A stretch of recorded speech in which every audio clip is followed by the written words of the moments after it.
ਸਾਰੇ ਸਟੇਟਾਂ ਵਾਸਤੇ ਇੱਕੋ ਜਿਹੇ ਸਿਸਟਮ ਹੋਣਾ ਚਾਹੀਦਾ। ਇਹ ਨਹੀਂ ਕਿ ਕੁਝ ਸਟੇਟਾਂ ਜਿਹੜੀਆਂ ਉਹ ਲਾਗੂ ਕਰ ਦੇਣ ਡਿਫਰੈਂਟ ਰੂਲ ਤੇ ਕੁਝ ਸਟੇਟਾਂ ਡਿਫਰੈਂਟ ਕਰ ਲੈਣ। ਟਰੱਕਿੰਗ ਜਿਹੜੀ ਹੈ ਇਹ ਸੇਮ ਹੋਣੀ ਚਾਹੀਦੀ ਹੈ। ਬਿਲਕੁਲ ਠੀਕ ਕਹਿ ਰਹੇ ਹੋ ਤੁਸੀਂ। ਹਾਂ,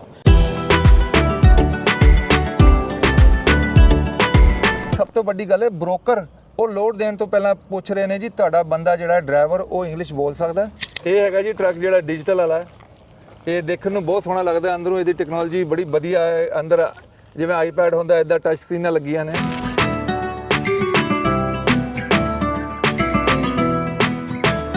ਸਭ ਤੋਂ ਵੱਡੀ ਗੱਲ ਹੈ ਕਿ ਅਸੀਂ ਜਿਹੜਾ 골ਡ ਪੈਕੇਜ ਇੰਟਰਨੈਸ਼ਨਲ ਤੇ ਦੇ ਰਹੇ ਹਾਂ ਤੇ ਬਾਕੀ ਸਲੀਪਰ ਟਰੱਕ 'ਚ ਜਿਹੜੇ ਰੀਟੇਲ ਟਰੱਕ ਨੇ ਉਹਦੇ 'ਚ ਅਸੀਂ ਦੇ ਰਹੇ ਹਾਂ ਜੀ ਸਿਲਵਰ ਪੈਕੇਜ ਤੇ ਮੇਨਟੇਨੈਂਸ ਕਰਕੇ ਦੇ ਰਹੇ ਹਾਂ। ਜੇ ਤੁਹਾਡੇ ਕੋਲ ਕੋਈ ਇਨਫੋਰਮੇਸ਼ਨ ਹੋਏ ਜਿਹੜੇ ਮਕੈਨਿਕਾਂ ਦੀ ਜਿਹੜੇ ਲੋਕਲ ਹੋਣ ਤੇ ਪਲੀਜ਼ ਸਾਨੂੰ ਟੈਕਸਟ ਮੈਸੇਜ ਜ਼ਰੂਰ ਕਰੋ, ਸਾਨੂੰ ਈਮੇਲ ਜ਼ਰੂਰ ਕਰੋ ਉਹਨਾਂ ਦੀ ਇਨਫੋਰਮੇਸ਼ਨ ਤਾਂ ਕਿ ਉਹ ਆਪਣੇ ਸਿਸਟਮ ਵਿੱਚ ਲਾ ਕੇ ਸਕੀਏ। USA ਟਰੱਕਸ ਪੋਡਕਾਸਟ ਤਰਫੋਂ ਮੈਂ ਅਲੀ ਜੜ ਆਪਣੇ तमाम ਸੁਣਨ ਤੇ ਵੇਖਣ ਵਾਲੇ ਨੂੰ ਵੈਲਕਮ ਕਹਿਣਾ। ਅੱਜ ਅਸੀਂ ਤੁਹਾਡੇ ਲਈ ਫਿਰ ਚੰਗੀਆਂ ਖਬਰਾਂ ਲੈ ਕੇ ਆ ਗਏ ਹਾਂ। ਅੱਗੇ ਵਧਣ ਤੋਂ ਪਹਿਲੇ तमाम ਦੋਸਤਾਂ ਨੂੰ ਰਿਕੁਐਸਟ ਹੈ ਕਿ ਸਾਡੇ ਚੈਨਲ ਨੂੰ ਸਬਸਕ੍ਰਾਈਬ ਕਰੋ, ਬੈਲ ਆਈਕਨ ਦਾ ਬਟਨ ਦਬਾਓ, ਲਾਈਕ ਕਰੋ ਔਰ ਵੀਡੀਓਜ਼ ਮੈਕਸਿਮਮ ਲੋਕਾਂ ਤੱਕ ਸ਼ੇਅਰ ਕਰੋ ਤਾਂ ਕਿ ਤੁਹਾਡੀ ਤਰ੍ਹਾਂ ਬਾਕੀ ਲੋਕ ਵੀ ਇਹਨਾਂ ਵੀਡੀਓਜ਼ ਤੋਂ ਫਾਇਦਾ ਚੁੱਕ ਸਕਣ। ਤੇ ਮਾਮੂਲ ਦੇ ਮੁਤਾਬਿਕ ਸੈਯਦ ਭਾਜੀ ਫਿਰ ਸਾਡੇ ਨਾਲ ਨੇ। ਪੁੱਛਦੇ ਉਹਨਾਂ ਕੋਲੋਂ ਕਿ ਕਿਸ ਕਿਸਮ ਦੀਆਂ ਖਬਰਾਂ ਲੈ ਕੇ ਆ ਰਹੇ ਨੇ, ਕੀ ਖਬਰਾਂ ਨੇ ਉਹ ਟਰੱਕਿੰਗ ਇੰਡਸਟਰੀ ਨਾਲ ਰੈਲੇਵੈਂਟ ਆਇਆ, ਕਿਸ ਕਿਸਮ ਦੇ ਪੈਕੇਜ ਲੈ ਕੇ ਆ ਰਹੇ ਨੇ। ਤੇ ਸ਼ਾਹ ਜੀ ਅਸੀਂ ਤੁਹਾਨੂੰ ਆਪਣੇ ਪ੍ਰੋਗਰਾਮ ਵਿੱਚ ਵੈਲਕਮ ਕਹਿੰਦੇ ਹਾਂ। ਇਹ ਦੱਸੋ ਕਿ ਕੀ ਅੱਛੀਆਂ ਖਬਰਾਂ ਕੀ ਨੇ। ਸਤਿ ਸ਼੍ਰੀ ਅਕਾਲ ਜੀ, ਨਮਸਕਾਰ, ਅਸਲਾਮ ਅਲੈਕੁਮ। ਟਰੱਕ ਤੋਂ ਬਾਅਦ ਅਸੀਂ ਵੇਚਾਂਗੇ ਜੀ। ਪਹਿਲੀ ਖਬਰ ਤਾਂ ਇਹੀ ਹੈ ਕਿ ਜਿਹੜਾ ਕਾਰਬ ਹੈਗਾ, ਜਿਹੜਾ ਕਹਿ ਰਹੇ ਸੀ ਕਲੀਨ ਟਰੱਕ ਦਾ ਜਿਹੜਾ ਸਿਸਟਮ ਚੱਲਦਾ ਸੀ ਜੇ 2030 ਤੇ ਜਾ ਕੇ ਉਹ ਕਹਿੰਦੇ ਸੀ ਕਿ ਉਹਦੀ ਕਨਵਰਜਨ ਹੋਣੀ ਚਾਹੀਦੀ ਆ 1% ਤੇ ਉਹਦੇ ਬਾਅਦ ਕਹਿ ਰਹੇ ਸੀ ਜੀ ਕੈਲੀਫੋਰਨੀਆ ਜਿਹੜਾ ਕੰਪਲੀਟ ਜ਼ੀਰੋ ਐਮਿਸ਼ਨ ਟਰੱਕਾਂ ਵੱਲ ਜਾ ਰਿਹਾ ਹੈ। ਉਹ ਅਦਾਲਤ 'ਚ ਉਹਦਾ ਫੈਸਲਾ ਆ ਗਿਆ ਹੈ, ਉਹਨੂੰ ਹੋਲਡ ਕਰ ਦਿੱਤਾ ਗਿਆ ਹੈ। ਕਾਰਬ ਜਿਹੜੀ ਹੈ ਉਹਨੇ ਸਟੈਪ ਬੈਕ ਕਰ ਲਿਆ।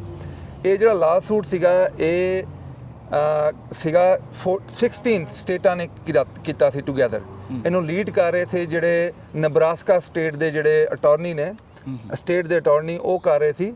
ਤੇ ਜਦੋਂ ਉਹਦੀ ਗੱਲਬਾਤ ਹੋਈ ਹੈ ਪਿਛਲੇ ਫਰਾਈਡੇ ਇਹ ਗੱਲਬਾਤ ਹੋਈ ਹੈ, ਉਹਨਾਂ ਨੇ ਕੋਰਟ ਨੇ ਜਦੋਂ ਡਿਸੀਜਨ ਦਿੱਤਾ ਹੈ ਉਸ ਤੋਂ ਪਹਿਲਾਂ ਉਹਨੂੰ ਹੋਲਡ ਕਰ ਦਿੱਤਾ ਗਿਆ। ਕਾਰਬ ਨੇ ਕਿਹਾ ਜੀ ਅਸੀਂ ਇਹਨੂੰ ਰੀਥਿੰਕ ਕਰਾਂਗੇ, ਦੁਬਾਰਾ ਇਹਨੂੰ ਰੀਵੈਲੂਏਟ ਕਰਕੇ ਲੈ ਕੇ ਆਵਾਂਗੇ। ਤੇ ਇਹਦੀ ਗੁੱਡ ਨਿਊਜ਼ ਇਹ ਹੈਗੀ ਕਿ ਅਲੀ ਭਾਈ ਬਹੁਤ ਸਾਰੀ ਕੰਪਨੀਆਂ ਦੇਖੋ ਅੱਜ ਕੱਲ੍ਹ ਲੋਡਾਂ ਦੀ ਪ੍ਰਾਈਸ ਨਹੀਂ ਹੈਗੀਆਂ। ਬਹੁਤ ਸਾਰੀ ਕੰਪਨੀਆਂ ਡਿਊ ਟੂ ਇਕਨੋਮਿਕਲ ਰੀਜ਼ਨ ਬਹੁਤ ਜ਼ਿਆਦਾ ਥਿਨ ਲਾਈਨ ਤੇ ਚੱਲ ਰਹੀਆਂ ਨੇ। ਹੁਣ ਇਹ ਇੰਪੋਸੀਬਲ ਸੀਗਾ ਕੰਪਨੀਆਂ ਵੱਲ ਕਿ ਪਹਿਲਾਂ ਤੇ ਟਰੱਕਾਂ ਨੂੰ ਅਬੈਂਡਨ ਕਰਨ ਚੱਲਦੇ ਟਰੱਕਾਂ ਨੂੰ, ਦੂਸਰਾ ਖਾਲੀ ਕੈਲੀਫੋਰਨੀਆ ਦੇ ਟਰੱਕ ਨਹੀਂ ਕਿਉਂਕਿ ਕੈਲੀਫੋਰਨੀਆ ਨੂੰ ਪੋਰਟ ਲੱਗਦੀ ਆ ਤੇ ਬਾਕੀ ਸਟੇਟਾਂ ਦੇ ਜਿਹੜੇ ਟਰੱਕ ਆਉਂਦੇ ਨੇ ਉਹ ਵੀ ਸੇਮ ਉਹਨਾਂ ਤੇ ਰੂਲ ਅਪਲਾਈ ਹੋਣਾ ਸੀ। ਤੇ ਜੇ ਤੁਸੀਂ ਇਸ ਤਰ੍ਹਾਂ ਸੋਚੋ ਕਿ ਜਿਹੜੇ ਪੋਰਟ ਦੇ ਵਿੱਚ ਹੁਣ ਜਿਹੜਾ ਟੈਰਿਫ ਕਰਕੇ ਸਲੋ ਡਾਊਨ ਹੋਇਆ ਹੈ, ਰੀਸੈਂਟਲੀ ਜਿਹੜੀ ਕੰਪਨੀਆਂ ਪੋਰਟ 'ਤੇ ਸੀਗੀਆਂ ਉਹਨਾਂ ਨੇ ਇਲੈਕਟ੍ਰਿਕ ਟਰੱਕ ਲਏ ਸਨ ਤੇ ਟਰੱਕ 2-2 3-3 4-4 5-5 ਲੱਖ ਡਾਲਰ ਦੇ ਟਰੱਕ ਨੇ। ਠੀਕ ਹੋ ਗਿਆ।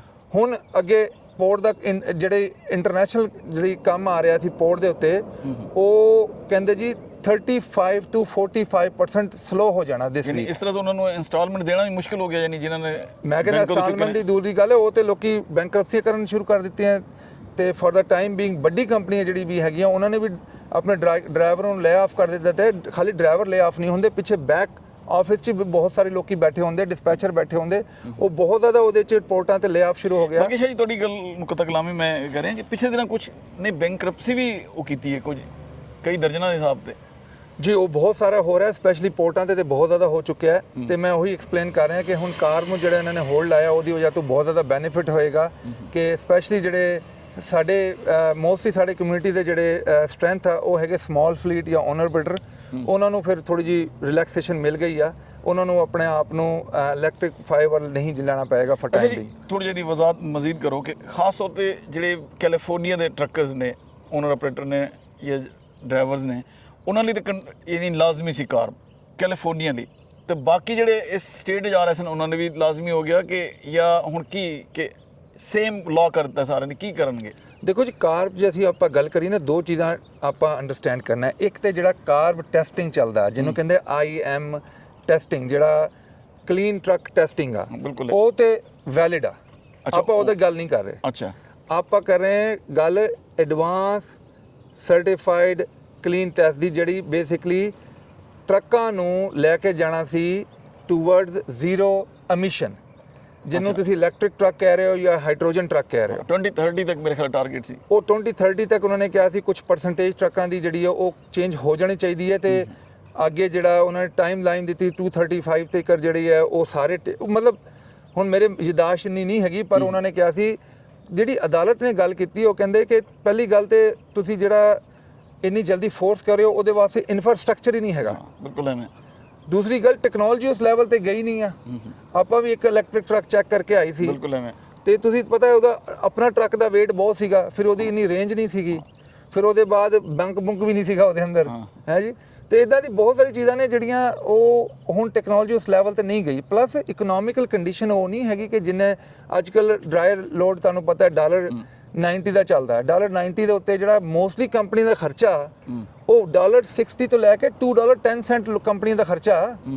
ਤੇ ਹੁਣ ਜਿਹੜਾ ਕੋਈ ਲੈ ਕੇ ਜਾ ਰਿਹਾ, ਵੱਡੀ ਕੰਪਨੀਆਂ ਦੀ ਗੱਲ ਕਰਦਾ, ਹੁਣ ਕੋਈ ਲੋਡ ਲੈ ਕੇ ਜਾ ਰਿਹਾ ਇਧਰੋਂ ਸਮਝੋ ਇਲੀਨੋਏ ਵਾਪਸ ਆ ਰਿਹਾ, ਉਹਨੂੰ ਲਿਜਾਣ ਦਾ ਆਲਮੋਸਟ ਇੱਕ ਲੋਡ ਦਾ ਜੇ ਉਹ ਬੁੱਕ ਕਰਦਾ ਹੈ $74 ਤੇ ਜਾਣਾ ਤੇ ਵਾਪਸੀ ਆਉਂਦਾ $54 ਤੇ, ਜੇਬੋਂ ਉਹਨੂੰ 47 ਸੈਂਟ ਜੇਬੋਂ ਦੇਣਾ ਪੈ ਰਿਹਾ।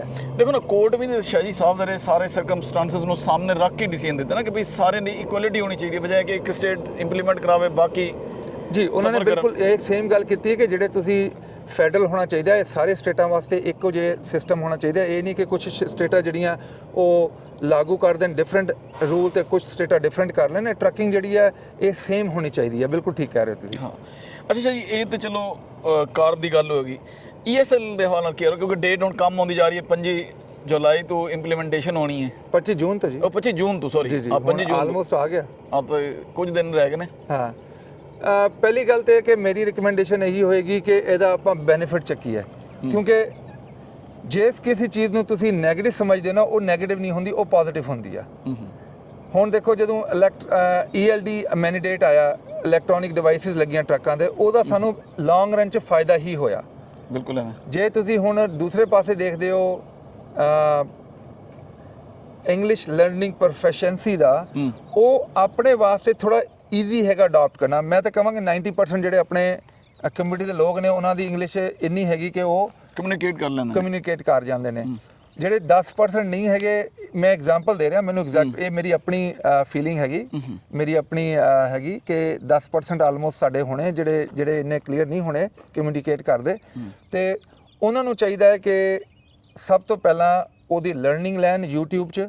ਤੇ ਮੈਨੂੰ ਹੋਰ ਇੱਕ ਮੇਰਾ ਫਰੈਂਡ ਦੱਸਦਾ ਸੀ ਕਿ ਇੰਡੀਆ ਤੋਂ ਹੁਣ ਬਹੁਤ ਸਾਰੇ WhatsApp ਤੇ ਜਿਹੜੇ ਟੀਚਰ ਨੇ ਉਹ ਵੀ ਟੀਚ ਕਰ ਰਹੇ ਨੇ 1 to 1। ਅੱਛਾ, ਯਾਨੀ ਤੁਸੀਂ ਟਰੱਕ ਚਲਾ ਰਹੇ ਹੋ, ਤੁਸੀਂ ਉਹਨਾਂ ਨੂੰ ਕਾਲ ਕਰ ਲਓ, ਉਹ ਤੁਹਾਨੂੰ ਇੰਗਲਿਸ਼ ਜਿਹੜੀ ਹੈ ਪ੍ਰੋਫੀਸ਼ੀਐਂਸੀ ਉਹ ਤੁਹਾਨੂੰ 1 to 1 ਫੋਨ ਤੇ ਦੱਸਣਗੇ, ਤੁਹਾਨੂੰ ਐਕਸਪਲੇਨ ਕਰਨਗੇ, ਉਹਨੂੰ ਲਰਨਿੰਗ ਕਰਨਗੇ। ਜਿਵੇਂ ਹੋਰ ਵੀ ਬਹੁਤ ਸਾਰੇ ਕੋਰਸਿਸ ਹੁੰਦੇ ਨੇ। ਨਹੀਂ ਨਵਾਂ ਇੱਕ ਸੋਰਸ ਆਫ ਇਨਕਮ ਵੀ ਨਿਕਲ ਆਇਆ ਨਾ, ਖਾਸ ਤੌਰ ਤੇ ਇੰਡੀਅਨ ਪਾਕਿਸਤਾਨੀਆਂ ਲਈ, ਕਿ ਚਲੋ ਉੱਥੋਂ ਬਹਿ ਕੇ ਤੇ ਇੱਥੇ ਲੋਕਾਂ ਨੂੰ ਟੀਚ ਕਰਨਗੇ। ਜੀ ਬਿਲਕੁਲ ਇਹ ਸਸਤਾ ਵੀ ਆ। ਹਾਂ ਸਸਤਾ ਵੀ ਹੈ ਉਹਨਾਂ ਵਾਸਤੇ। ਜੇ ਤੁਸੀਂ $10 ਭੇਜੋ ਤਾਂ ਉਹਨਾਂ ਵਾਸਤੇ ਇੱਕ ਬਹੁਤ ਵੱਡੀ ਅਮਾਊਂਟ ਹੈ, ਸਪੈਸ਼ਲੀ ਜੇ ਤੁਹਾਡਾ ਆਪਣਾ ਵੀ ਕੋਈ ਜਾਣਨ ਵਾਲਾ ਹੋਏ ਜਿਹੜਾ ਕੋਈ ਪਿੰਡ ਥਾਂ ਤੇ ਬੈਠਾ ਹੈ ਪਰ ਉਹਨੂੰ ਥੋੜੀ ਬਹੁਤ ਇੰਗਲਿਸ਼ ਦਾ ਪਤਾ ਹੈ, ਉਹ ਆਰਾਮ ਨਾਲ ਤੁਹਾਨੂੰ ਪੂਰੀ ਚੀਜ਼ਾਂ ਸਿਖਾ ਸਕਦਾ ਹੈ। ਇਹਦੇ 'ਚ ਸਾਡਾ ਕੋਈ ਇੰਟਰਸਟ ਨਹੀਂ ਹੈਗੀ ਜੀ USA ਟਰੱਕ ਸੇਲ ਦਾ, ਅਸੀਂ ਸਿਰਫ ਤੁਹਾਨੂੰ ਤਰੀਕਾ ਦੱਸ ਰਹੇ ਹਾਂ ਕਿ ਆਪਣੇ ਆਪ ਨੂੰ ਕਿੱਦਾਂ ਇੰਪਰੂਵ ਕਰਾ ਜਾ ਸਕਦਾ ਹੈ। ਕਿਉਂਕਿ ਦੇਖੋ ਜੀ, ਸਿੱਖਣ ਦਾ ਅਮਲ ਤਾਂ ਸਾਰੀ ਜ਼ਿੰਦਗੀ ਬੰਦੇ ਨਾਲ ਚੱਲਦਾ ਨਾ। ਅਗਰ ਸਿੱਖ ਲੈਣਗੇ ਨਵੀਂ ਲੈਂਗੁਏਜ ਤੇ ਉਹਦੇ ਨਾਲ ਤਾਂ ਬਲਕਿ ਕਈ ਫਾਇਦੇ ਹੋਣੇ ਨੇ, ਨਾ ਸਿਰਫ ਲੈਂਗੁਏਜ ਸਿੱਖਣਗੇ ਬਲਕਿ ਹਾਊਸ ਵੀ ਬੜਾ ਤੇਜ਼ ਹੋ ਜਾਂਦਾ ਕਿ ਅਗਰ ਕੋਈ ਨਵੀਂ ਚੀਜ਼ ਸਿੱਖੋ ਨਾ। ਮੈਨੂੰ ਜੀ ਆਪ ਕਾਲਾਂ ਆਈਆਂ ਨੇ ਜਿਹੜੇ ਆਪਣੇ ਲੋਕੀ 25 ਸਾਲ ਤੋਂ ਡਰਾਈਵ ਕਰ ਰਹੇ ਨੇ, ਉਹਨਾਂ ਦੀ ਕਮਿਊਨੀਕੇਸ਼ਨ ਵੀ ਵਧੀਆ ਹੈ ਪਰ ਉਹ ਡਰ ਜੇ ਗਏ ਨੇ। ਉਹ ਕਹਿੰਦੇ ਯਾਰ ਆਊਟ ਆਫ ਸਰਵਿਸ ਜਿਹੜਾ ਨਾ ਉਹ ਬਰਦਾਸ਼ਤ ਨਹੀਂ ਹੁੰਦਾ, ਤੇ ਸਪੈਸ਼ਲੀ ਜੇ ਆਪਾਂ ਮਿਡਲ ਆਫ ਨੋਵੇਅਰ ਖੜ ਜਾਈਏ। ਮੈਂ ਕਿਹਾ ਇਦਾਂ ਨਹੀਂ ਹੈਗਾ, ਇੰਨੇ ਵੀ ਜ਼ਾਲਿਮ ਨਹੀਂ ਹੈਗੇ, ਤੁਸੀਂ ਇਦਾਂ ਨਾ ਸੋਚੋ। ਪਰ ਇਹ ਗੱਲ ਠੀਕ ਹੈ, ਤੁਸੀਂ ਆਪਣੇ ਆਪ ਨੂੰ ਐਨਾਲਾਈਜ਼ ਕਰਾ ਲਓ ਤੇ ਉਹਨੂੰ ਛੱਡੋ। ਤੁਸੀਂ ਜਿਹੜੇ ਸਭ ਤੋਂ ਵੱਡੀ ਗੱਲ ਹੈ, ਬ੍ਰੋਕਰ ਉਹ ਲੋਡ ਦੇਣ ਤੋਂ ਪਹਿਲਾਂ ਪੁੱਛ ਰਹੇ ਨੇ ਜੀ ਤੁਹਾਡਾ ਬੰਦਾ ਜਿਹੜਾ ਡਰਾਈਵਰ ਉਹ ਇੰਗਲਿਸ਼ ਬੋਲ ਸਕਦਾ। ਸਾਫ਼ ਗੱਲ ਹੈ ਜੀ। ਹੁਣ ਅਗਰ ਉਹਨੇ ਰੈਫਰ ਦਿੱਤਾ ਹੈ ਜਾਂ ਡਰਾਈ ਹੈ, ਅਗਰ ਰੈਫਰ ਉਹ ਫਸ ਗਿਆ ਨਾ, ਅਗਰ ਆਊਟ ਆਫ ਸਰਵਿਸ ਹੋ ਗਿਆ ਜੀ, ਰੀਫਰ ਦਾ ਜੇ ਡਾਊਨ ਹੋ ਗਿਆ ਤੇ ਤੁਹਾਨੂੰ ਪਤਾ ਹੈ ਕਿ ਪੈਰਿਸ਼ੇਬਲ ਆਈਟਮ ਨੇ। ਤੇ ਹੁਣ ਮੇਰੇ ਇੱਕ ਫਰੈਂਡ ਨਾਲ ਗੱਲ ਹੋ ਰਹੀ ਸੀ, ਉਹਨੇ ਕਿਹਾ ਜੀ ਲੋਡ ਜਦੋਂ ਦਿੱਤਾ ਹੈ ਨਾ ਉਹਨੇ ਬ੍ਰੋਕਰ ਨੂੰ, ਉਹਨੇ ਕਿਹਾ ਡਰਾਈਵਰ ਨਾਲ ਗੱਲ ਕਰਾਓ। ਅੱਛਾ, ਉਹ ਡਰਾਈਵਰ ਨਾਲ ਗੱਲ ਕਰਨ ਨੂੰ ਉਹ ਫਿਰ ਚਲੋ ਉਹਨਾਂ ਦੇ ਵਧੀਆ ਸੀਗੇ, ਉਹਨੇ ਕੋਈ ਡਰਾਈਵਰ ਉਹਨਾਂ ਕੋਲ ਸਾਰਾ ਇੰਗਲਿਸ਼ ਆਉਂਦੀ ਸੀ, ਪਰ ਇਸ ਲੈਵਲ ਤੇ ਗੱਲ ਚਲੇ ਗਈ ਹੈ ਹੁਣ।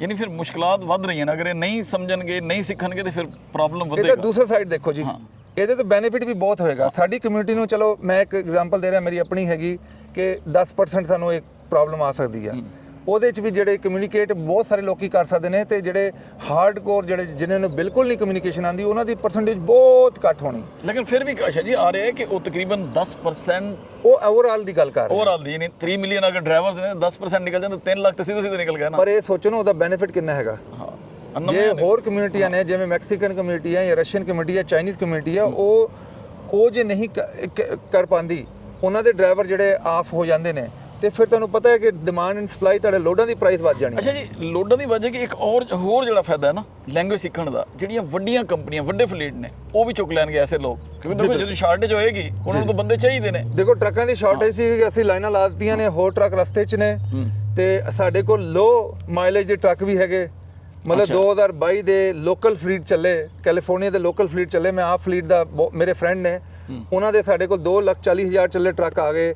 ਈਵਨ 2023 ਦਾ 1,88,000 ਟਰੱਕ ਚੱਲਾ ਵੀ ਆ ਗਿਆ। ਇੱਕ ਤਾਂ ਬਲਕਿ ਇਹਨਾਂ 'ਚ ਉਹ ਡਿਜੀਟਲ ਸਾਰਾ ਯਾਨੀ ਮੀਟਰ ਸ਼ੀਟਰ ਸਾਰੀ ਮੈਨੂੰ ਪਤਾ ਤੁਹਾਨੂੰ ਬਹੁਤ ਵਧੀਆ ਲੱਗਿਆ ਸੀ ਡਿਜੀਟਲ। ਹਾਂ ਨਹੀਂ ਅੱਛਾ ਉਹ ਨਹੀਂ ਆਸਾਨ ਵੀ ਹੈ ਨਾ ਦੂਜੇ ਦੇ ਮੁਕਾਬਲੇ ਦੇ। ਆਹ ਬੈਕਗ੍ਰਾਉਂਡ 'ਚ ਦਿਖਾ ਦਈਏ ਆਪਾਂ। ਇਹ ਹੈਗਾ ਜੀ ਟਰੱਕ ਜਿਹੜਾ ਡਿਜੀਟਲ ਵਾਲਾ। ਇਹ ਦੇਖਣ ਨੂੰ ਬਹੁਤ ਸੋਹਣਾ ਲੱਗਦਾ, ਅੰਦਰੋਂ ਇਹਦੀ ਟੈਕਨੋਲੋਜੀ ਬੜੀ ਵਧੀਆ ਹੈ। ਅੰਦਰ ਜਿਵੇਂ ਆਈਪੈਡ ਹੁੰਦਾ ਇਦਾਂ ਟੱਚ ਸਕਰੀਨਾਂ ਲੱਗੀਆਂ ਨੇ। ਹਾਂ ਤੇ ਨਹੀਂ ਬੜਾ ਅੱਛਾ ਹੈ। ਤੁਸੀਂ ਦੇਖੋ ਨਾ ਅੱਛਾ ਫਿਰ ਇਹ ਨਾਲ ਤੁਹਾਨੂੰ ਟੀਚ ਵੀ ਕਰਦਾ ਹੈ ਨਾ, ਕਰਾਉਂਦਾ ਹੈ। ਜੀ ਜੀ ਇਹਦਾ ਜਿਹੜਾ ਸਭ ਤੋਂ ਵੱਡਾ ਫਾਇਦਾ ਫਿਰ ਸਾਫ ਸੁਥਰਾ ਟਰੱਕ ਕੇ ਅੰਦਰ ਬਾਹਰ। ਜੀ ਜੀ ਮੇਨਟੇਨੈਂਸ ਪੂਰੀ ਟਾਈਮ ਤੇ ਹੋਈ ਹੈ ਜੀ।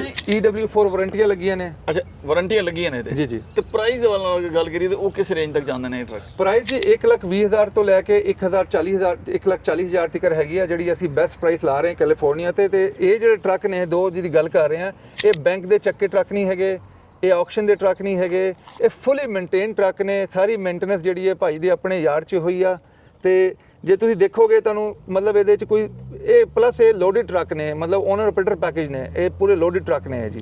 ਅੱਛਾ ਇਹ ਦੱਸੋ ਕਿ ਲੋਨ ਦੇਣ ਨਾਲ ਕੀ ਕਿਸ ਕਿਸਮ ਦੀ ਫੈਸਿਲਿਟੀ, ਕਿਉਂਕਿ ਅਮਾਉਂਟ ਜ਼ਰਾ ਜ਼ਿਆਦਾ ਹੈ ਨਾ? ਜੀ ਅਮਾਉਂਟ ਜ਼ਿਆਦਾ ਨਹੀਂ ਹੈ ਜੀ, ਵੈਲਿਊ ਜ਼ਿਆਦਾ ਹੈ। ਅੱਛਾ ਵੈਲਿਊ ਜ਼ਿਆਦਾ ਉਹਦੇ ਵਾਸਤੇ ਸਾਡੇ ਕੋਲ ਬੈਂਕ ਹੈਗੇ ਜੀ, ਸਾਰੇ ਬੈਂਕ ਅਵੇਲੇਬਲ ਨੇ। ਆਪਾਂ ਜੇ ਇੱਧਰ ਦੇਖੀਏ ਤਾਂ ਸਾਡੇ ਕੋਲ ਇੰਟਰਨੈਸ਼ਨਲ ਵੀ ਖੜੇ ਨੇ ਜੀ, ਵਧੀਆ ਇੰਟਰਨੈਸ਼ਨਲ ਨੇ। ਜੇ ਤੁਸੀਂ ਚਾਹੋ ਤੇ ਇਹਦਾ ਬੈਨੀਫਿਟ ਲੈ ਸਕਦੇ ਹੋ। ਸਭ ਤੋਂ ਵੱਡੀ ਗੱਲ ਹੈ ਕਿ ਅਸੀਂ ਜਿਹੜਾ 골ਡ ਪੈਕੇਜ ਇੰਟਰਨੈਸ਼ਨਲ ਤੇ ਦੇ ਰਹੇ ਹਾਂ ਤੇ ਬਾਕੀ ਸਲੀਪਰ ਟਰੱਕ 'ਚ ਜਿਹੜੇ ਰੀਟੇਲ ਟਰੱਕ ਨੇ ਉਹਦੇ 'ਚ ਅਸੀਂ ਦੇ ਰਹੇ ਹਾਂ ਜੀ ਸਿਲਵਰ ਪੈਕੇਜ ਤੇ ਮੇਨਟੇਨੈਂਸ ਕਰਕੇ ਦੇ ਰਹੇ ਹਾਂ। ਇੱਕ ਹੋਰ ਚੀਜ਼ ਅਲੀ ਭਾਈ ਅਸੀਂ ਉਹਦੇ 'ਚ ਕੰਮ ਕਰ ਰਹੇ ਹਾਂ, ਮੇਰੇ ਮਾਈਂਡ 'ਚ ਆ ਗਿਆ। ਆਪਣੇ ਡਰਾਈਵਰ ਜਿਹੜੇ ਜਾਂਦੇ ਨੇ ਸਪੈਸ਼ਲੀ ਅਲਬਕਰਕੀ ਜਾਂ ਉਹਦੇ ਪਾਸੇ 40 ਤੇ ਚੱਲਦੇ ਨੇ, ਕਈ ਜਗ੍ਹਾ ਇਦਾਂ ਦੀ ਨੇ ਜਿਵੇਂ ਸਾਨੂੰ ਪਤਾ ਨਹੀਂ ਕਿ ਪੰਜਾਬੀ ਰਿਪੇਅਰ ਫੈਸਿਲਿਟੀ ਮਕੈਨਿਕ ਕਿੱਧਰ ਨੇ। ਉਹਦਾ ਅਸੀਂ ਸ਼ੁਰੂ ਕਰਨ ਲੱਗੇ ਹਾਂ। ਤੁਸੀਂ ਵੀ ਪਲੀਜ਼ ਆਪਣੇ ਮਾਈਂਡ 'ਚ ਰੱਖਿਆ ਜੇ ਤੁਹਾਡੇ ਕੋਲ ਕੋਈ ਇਨਫੋਰਮੇਸ਼ਨ ਹੋਏ ਜਿਹੜੇ ਮਕੈਨਿਕਾਂ ਦੀ ਜਿਹੜੇ ਲੋਕਲ ਹੋਣ ਤੇ ਪਲੀਜ਼ ਸਾਨੂੰ ਟੈਕਸਟ ਮੈਸੇਜ ਜ਼ਰੂਰ ਕਰੋ, ਸਾਨੂੰ ਈਮੇਲ ਜ਼ਰੂਰ ਕਰੋ ਉਹਨਾਂ ਦੀ ਇਨਫੋਰਮੇਸ਼ਨ, ਤਾਂ ਕਿ ਉਹ ਆਪਣੇ ਸਿਸਟਮ ਵਿੱਚ ਇਸ ਲਾ ਕੇ ਸਕੀਏ ਤੇ ਹੋਰ ਫਰੈਂਡਾਂ ਦੀ ਵੀ ਮੇਰ ਹੈਲਪ ਹੋ ਜਾਏ। ਜਿਵੇਂ ਫਾਰ ਐਗਜ਼ਾਮਪਲ ਮੈਂ ਇੱਧਰੋਂ ਜਾ ਰਿਹਾ, ਮੇਰਾ ਟਾਇਰ ਫਲੈਟ ਹੋ ਜਾਂਦਾ, ਮੈਨੂੰ ਰੋਡ ਸਰਵਿਸ ਚਾਹੀਦੀ ਹੈ ਜਾਂ ਮੈਨੂੰ ਟਰਾਂਸਮਿਸ਼ਨ ਦਾ ਪ੍ਰੋਬਲਮ ਆ ਜਾਂਦਾ ਤੇ ਮੈਨੂੰ ਜੇ ਮੇਰੇ ਕੋਲ ਇੱਕ ਡਿਕਸ਼ਨਰੀ ਹੋਏਗੀ ਜਿਹਦੇ 'ਚ ਮੈਂ USA ਟਰੱਕ ਸੇਲ ਦੀ ਡਿਕਸ਼ਨਰੀ ਤੇ ਜਾ ਕੇ, ਬਾਏ ਦਾ ਵੇ ਫ੍ਰੀ ਸਰਵਿਸ ਹੈ, ਇਹਦਾ ਕੋਈ ਐਕਸਟਰਾ ਅਸੀਂ ਚਾਰਜ ਨਹੀਂ ਕਰਾਂਗੇ ਤੇ ਚਾਰਜ ਕਰਨਾ ਵੀ ਨਹੀਂ ਬਣਦਾ। ਤੁਸੀਂ ਜਾ ਕੇ ਉਧਰ ਦੇਖ ਸਕੋ ਯਾਰ ਇਸ ਸਟੇਟ 'ਚ ਕਿਹੜੇ ਆਪਣੇ ਪੰਜਾਬੀ ਜਿਹੜੇ ਨੇ ਮਕੈਨਿਕ ਨੇ, ਤਾਂ ਕਿ ਆਪਾਂ ਉਹਨਾਂ ਨੂੰ ਕੰਟੈਕਟ ਕਰਕੇ ਆਪਣਾ ਕੰਮ ਕਰਾ ਸਕੀਏ। ਕਈ ਸਟੇਟਾਂ 'ਚ ਇਦਾਂ ਆਪਾਂ ਨੂੰ ਪ੍ਰੋਬਲਮ ਆ ਰਿਹਾ, ਸੌਰੀ ਤੁਹਾਨੂੰ ਮੈਂ ਰੋਕ ਰਿਹਾ, ਕਿ ਜਿਹੜਾ 1500 ਦਾ ਕੰਮ ਆ ਉਹ 7-7 8-8 ਹਜ਼ਾਰ ਜਾਰੀ ਮੰਗੀ ਜਾ ਰਹੇ। ਇਹਦੇ ਠੀਕ ਹੈ ਪੰਜਾਬੀ ਵੀਰ ਤੇ ਕਿਉਂਕਿ ਲੈਂਗੁਏਜ ਪ੍ਰੋਬਲਮ ਇਸ ਵਿੱਚ ਫਾਇਦਾ ਰਹੇਗਾ, ਲੇਕਿਨ ਬਾਜ਼ ਵਕਤ ਅੱਛੇ ਮਕੈਨਿਕ ਦੂਜੇ ਵੀ ਹਨ ਯਾਨੀ ਜਿਹੜੇ ਕਾਰਨ ਪਰ ਸਾਨੂੰ ਪਤਾ ਨਹੀਂ ਉਹਨਾਂ ਦੀ ਇਨਫੋਰਮੇਸ਼ਨ ਨਹੀਂ ਹੈਗੀ। ਉਹੀ ਦੋਸਤਾਂ ਨੂੰ ਇਹ ਵੀ ਰਿਕੁਐਸਟ ਕਰੋ ਕਿ ਸਿਰਫ ਆਪਣੇ ਪੰਜਾਬੀ ਵੀਰ ਨਹੀਂ ਬਲਕਿ ਹੁੰਦਾ ਕਿ ਬਾਜ਼ ਅੱਛਾ ਮਕੈਨਿਕ ਜੀ ਫਲਾਂ ਜਗ੍ਹਾ ਬੈਠੇ ਪਤਾ ਨਹੀਂ ਹੁੰਦਾ ਜੀ। ਬਿਲਕੁਲ ਉਹਦੀ ਵੀ ਅਗਰ ਇਨਫੋਰਮੇਸ਼ਨ ਹੈ ਤੇ ਉਹ ਵੀ ਸਾਡੇ ਨਾਲ ਸ਼ੇਅਰ ਕੀਤੀ ਜਾਏ ਤਾਂ ਕਿ ਅਸੀਂ ਬਾਕੀ ਲੋਕਾਂ ਨੂੰ ਉਹ ਕਨਵੇ ਕਰ ਸਕੀਏ ਮੈਸੇਜ ਕਿ ਅਗਰ ਤੁਸੀਂ ਕਿਸੇ ਜਗ੍ਹਾ ਤੇ ਫਸੇ ਹੋ ਤਾਂ ਫਲਾਂ ਵੀ ਵਰਕਸ਼ਾਪ ਜਾਂ ਮਕੈਨਿਕ ਉਹ ਅੱਛਾ ਹੈ, ਰੀਜ਼ਨੇਬਲ ਪੈਸੇ ਲੈਂਦਾ ਹੈ, ਪ੍ਰੋਪਰ ਰਿਪੇਅਰ ਕਰਦਾ ਹੈ, ਤੇ ਉਹ ਵੀ ਜ਼ਰੂਰੀ ਹੈ। ਉਹ ਬਹੁਤ ਜ਼ਰੂਰੀ ਹੈ ਜੀ, ਉਹ ਬਹੁਤ ਜ਼ਰੂਰੀ ਹੈ। ਸਪੈਸ਼ਲੀ ਜਿਹੜੀ ਗੁੱਡ ਨਿਊਜ਼ ਹੈ ਨਾ ਉਹ ਬਹੁਤ ਜ਼ਰੂਰੀ ਹੈ। ਆਪਣੀ ਟਰੱਕਿੰਗ ਇੰਡਸਟਰੀ ਜਿਹੜੀ ਨਾ ਹਾਲੀ ਮੈਚੁਰ ਹੋਈ ਨਹੀਂ, ਹਾਲੀ ਮੈਚੁਰ ਹੋ ਰਹੀ ਆ। ਡਿਕਸ਼ਨਰੀਆਂ ਤੇ ਬਹੁਤ ਸਾਰੀਆਂ ਨੇ ਪਰ ਸਾਨੂੰ ਉਹਨਾਂ ਦੀ ਕੁਆਲੀਫਿਕੇਸ਼ਨ ਨਹੀਂ ਪਤਾ ਕਿ ਕਈ ਵਾਰੀ ਗੂਗਲ ਤੇ ਰਿਵਿਊ ਦੇਖਦੇ ਆ, ਉਹ ਰਿਵਿਊ ਜਿਹੜੇ ਨੇ ਉਹ ਫੇਕ ਰਿਵਿਊ ਵੀ ਹੋ ਸਕਦੇ ਨੇ ਜੀ। ਪਰ ਜੇ ਸਾਨੂੰ ਅਸੀਂ ਕੋਈ ਰੈਫਰੈਂਸ ਨਾਲ ਕੋਈ ਬੰਦਾ ਇਨਫੋਰਮੇਸ਼ਨ ਦੇਗਾ ਅਸੀਂ ਉਹ ਪਾਵਾਂਗੇ ਤੇ ਡੈਫੀਨਿਟਲੀ ਉਹਦੇ ਨਾਲ ਬੈਨੀਫਿਟ ਹੋਏਗਾ। ਤੇ ਪਲੀਜ਼ ਰਿਮੈਂਬਰ ਰੱਖਣਾ ਕਿ ਤੁਹਾਨੂੰ ਕੋਈ ਵਧੀਆ ਮਕੈਨਿਕ ਕਿਸੇ ਵੀ ਏਰੀਆ ਤੇ ਮਿਲਦਾ ਹੈ, ਕਿਸੇ ਵੀ ਸਟੇਟ 'ਚ ਮਿਲਦਾ ਹੈ, ਕਿਸੇ ਵੀ ਹਾਈਵੇ ਤੇ ਮਿਲਦਾ ਹੈ, ਉਹ ਕਿਸ ਤਰ੍ਹਾਂ ਦਾ ਕੰਮ ਕਰਦਾ ਹੈ, ਉਹਦਾ ਨਾਂ ਕੀ ਹੈ ਤੇ ਉਹਦਾ ਫੋਨ ਨੰਬਰ ਕੀ ਹੈ, ਐਡਰੈਸ ਜੇ ਹੋ ਜਾਏ ਤਾਂ ਬਹੁਤ ਵਧੀਆ ਹੋ ਜਾਣਾ, ਉਹ ਸਾਡੇ ਨਾਲ ਜ਼ਰੂਰ ਸ਼ੇਅਰ ਕਰਿਆ ਕਰੋ। ਅਸੀਂ ਉਹਦੀ ਵੈਬਸਾਈਟ ਤੇ, ਅਸੀਂ ਆਪਣੀ ਵੈਬਸਾਈਟ ਤੇ ਜਗ੍ਹਾ ਬਣਾ ਰਹੇ ਹਾਂ, ਅਸੀਂ ਉਹਦੇ ਤੇ ਪਾਵਾਂਗੇ ਤਾਂ ਕਿ ਆਪਣੇ ਸਾਰੇ ਜਿਹੜੇ ਭੈਣ ਭਰਾ ਨੇ ਟਰੱਕਿੰਗ ਬਿਜ਼ਨਸ 'ਚ ਕਨੈਕਟ ਨੇ ਉਹਨਾਂ ਦੀ ਹੈਲਪ ਹੋ ਜਾਏ। ਔਰ ਕਿਉਂਕਿ ਦੇਖੋ ਜਿਹੜਾ ਪਰਸਨਲ ਐਕਸਪੀਰੀਅੰਸ ਹੈ ਉਹਦਾ ਤਾਂ ਕੋਈ ਮੁਕਾਬਲਾ ਨਹੀਂ। ਸਾਫ ਜ਼ਰ ਜਿਹਨੂੰ ਅਗਰ ਪਰਸਨਲ ਐਕਸਪੀਰੀਅੰਸ ਹੋਇਆ ਹੈ ਉਹਦਾ ਕੋਈ ਪ੍ਰੋਬਲਮ ਹੋਇਆ ਪੱਕਾ ਅਲੀ ਭਾਈ ਇਹਦੀ ਵਜ੍ਹਾ ਤੋਂ ਸਾਡੇ ਇੰਟਰਨੈਸ਼ਨਲ ਟਰੱਕ ਬਹੁਤ ਵਿਕ ਰਹੇ ਨੇ। ਤੁਸੀਂ ਦੇਖੋ ਇੰਨੇ ਸਾਰੇ ਇੰਟਰਨੈਸ਼ਨਲ ਟਰੱਕ ਖੜੇ, ਕਿਉਂਕਿ ਆਪਣੇ ਬੰਦੇ ਜਦੋਂ ਵਾਰੰਟੀ ਲੈਂਦੇ ਨੇ, ਇਹ ਵਾਰੰਟੀ ਹੈਗੀ ਜੀ ਪੂਰੀ 1 ਸਾਲ ਦੀ। ਅੱਛਾ। 1 ਸਾਲ ਦੇ ਅੰਦਰ ਜਦੋਂ ਇੱਕ ਵਾਰੰਟੀ 'ਚ ਕੋਈ ਚੀਜ਼ ਵੀ ਖਰਾਬ ਹੁੰਦੀ ਆ, ਤੁਸੀਂ ਬਿਨਾਂ ਸੋਚੇ ਸਮਝੇ ਕਿਸੇ ਵੀ ਇੰਟਰਨੈਸ਼ਨਲ ਫੈਸਿਲਿਟੀ ਚੱਲ ਜਾਂਦੇ ਹੋ, ਕਿਸੇ ਵੀ ਲਵ ਸਪੀਡ ਗੋ ਤੇ ਚੱਲ ਜਾਂਦੇ ਹੋ, ਤੁਹਾਨੂੰ ਹੈਲਪ ਮਿਲ ਜਾਂਦੀ ਆ। ਉਹ ਸਭ ਤੋਂ ਵੱਡੀ ਚੀਜ਼ ਹੈ ਜਿਹੜੀ ਵਜ੍ਹਾ ਤੋਂ ਇੰਟਰਨੈਸ਼ਨਲ ਹੁਣ ਬਹੁਤ ਜ਼ਿਆਦਾ ਡਿਮਾਂਡ 'ਚ ਆ ਗਿਆ। ਔਰ ਫਿਰ ਹੈ ਵੀ ਸਾਲ ਦੀ ਵਾਰੰਟੀ, ਯਾਨੀ ਅਗਲਾ ਅੱਛਾ ਫਿਰ ਐਕਸਟੈਂਡੇਬਲ ਹੈ, ਯਾਨੀ ਅਗਲੇ ਸਾਲ ਵੀ ਕਰ ਸਕਦੇ ਨੇ ਥੋੜੇ ਜਿਹੇ ਪੈਸੇ ਦੇ ਕੇ। ਜੀ, ਜੇ ਤੁਸੀਂ ਹੁਣ ਲਓਗੇ ਤੇ ਹੁਣ ਦੀ ਪ੍ਰਾਈਸ ਬਹੁਤ ਵਧੀਆ। ਜੇ ਤੁਸੀਂ 1 ਸਾਲ ਦੀ ਤਾਂ ਅਸੀਂ ਦੇ ਰਹੇ ਹਾਂ, ਨਾਲ ਮੇਨਟੇਨੈਂਸ ਆ ਰਹੀ ਆ, ਟੋਇੰਗ ਵੀ ਆ ਰਹੀ ਹੈ $1100 ਦੀ। ਜੇ ਤੁਸੀਂ ਹੁਣ ਬਾਅਦ ਚ ਲਓਗੇ ਨਾ ਅਲੀ ਭਾਈ, ਉਹਦਾ ਤੁਸੀਂ ਐਕਸਪੈਂਸ ਸਾਨੂੰ ਨਹੀਂ ਪਤਾ ਕਿ ਕੀ ਪ੍ਰਾਈਸ ਹੋਏਗੀ ਵਾਰੰਟੀ ਐਕਸਟੈਂਸ਼ਨ ਦੀ ਉਸ ਟਾਈਮ ਤੇ। ਪਰ ਜੇ ਹੁਣ ਲਓਗੇ ਤੇ $7000 ਚ ਤੁਹਾਨੂੰ ਦੂਸਰੇ ਸਾਲ ਦੀ ਫ੍ਰੀ ਨਹੀਂ ਕਵਾਂਗਾ, ਦੂਸਰੇ ਸਾਲ ਦੀ ਵਾਰੰਟੀ ਮਿਲ ਜਾਂਦੀ। ਪਰ ਉਹਦੀ ਵੈਲਿਊ ਦੇਖੋ, ਉਹਦੇ ਨਾਲ 2 ਹੋਰ ਮੇਨਟੇਨੈਂਸ ਮਿਲ ਜਾਂਦੀ ਆ।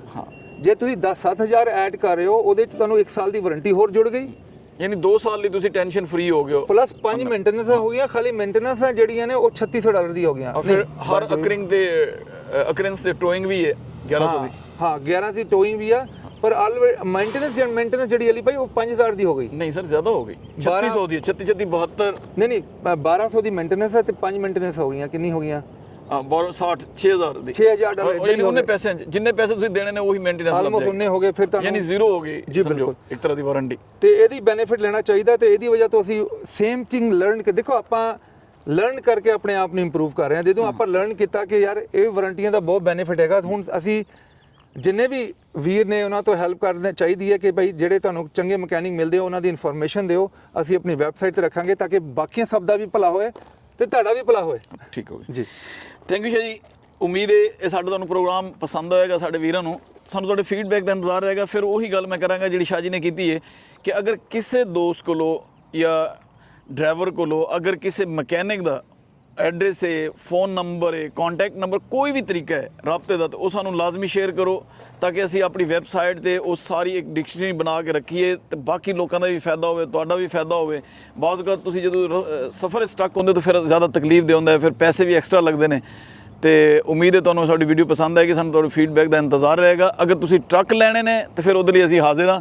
ਸਾਡੀ ਵੈਬਸਾਈਟ ਹੈ www.usatrucksales.com। ਉੱਥੇ ਜਾਓ, ਹਰ ਟਰੱਕ ਦੀ ਸਕਰੀਨ ਦੇ ਉੱਤੇ ਇੱਕ ਸਟਾਕ ਨੰਬਰ ਲੱਗਾ ਹੈ, ਉਹਦੇ ਥੱਲੇ ਜਾਓਗੇ ਤਾਂ ਪੂਰੀ ਡਿਟੇਲ ਟਰੱਕ ਦੀ ਪਈ ਹੈ ਕਿ ਕਿਸ ਕਿਸਮ ਦਾ ਟਰੱਕ ਹੈ, ਕਿੰਨੇ ਮਾਈਲੇਜ ਨੇ, ਕਿੰਨੇ ਆਵਰਸ ਨੇ, ਕਿਸ ਕਿਸਮ ਦੀ ਵਾਰੰਟੀ ਹੈ, ਕੀ ਕੁਝ, ਯਾਨੀ ਪੂਰੀ ਡਿਟੇਲ ਹੈ। ਫਿਰ ਸਾਡੇ ਕੋਲੋਂ ਆਨਲਾਈਨ ਯਾਨੀ ਸਾਰੀ ਫੈਸਿਲਿਟੀਜ਼ ਅਵੇਲੇਬਲ ਨੇ। ਫਿਰ ਫਾਈਨਾਂਸ ਦੀ ਸਹੂਲਤ ਵੀ ਅਵੇਲੇਬਲ ਹੈ। ਇੱਕ ਗੱਲ ਫਿਰ ਜਾਂਦੇ ਵਾਜ਼ੇ ਕਰ ਦਈਏ, ਇਹ ਰੀਪੋ ਰੈਂਟਲ ਜਾਂ ਆਕਸ਼ਨ ਦੇ ਟਰੱਕ ਨਹੀਂ, ਫੁੱਲੀ ਮੇਨਟੇਨ ਔਰ ਮੇਜਰ ਫਲੀਟਸ ਦੇ ਟਰੱਕ ਨੇ।